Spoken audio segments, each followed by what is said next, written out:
Hi there, and welcome to Tech Lighten Me. In this video, I want to show you how to disable mouse acceleration on Windows 10 and 11 using the Registry Editor. Follow these steps. Press the Windows key and R together on your keyboard to open the Run box. Type the following command and press Enter. That will open the Registry Editor. Now you need to navigate to the following path in the registry so you can make changes to the registry keys.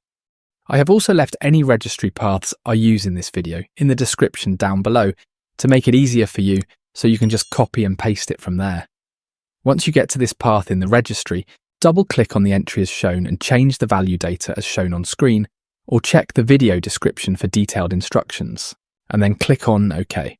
We're not done yet. Double-click on the entry as shown and change the value data as shown on screen, and then click on OK. We're not done yet. Double-click on the entry as shown and change the value data as shown on screen, and then click on OK. When that's done, you can close the Registry Editor and restart your PC. If this video was helpful, remember to like and subscribe for more tech enlightenment.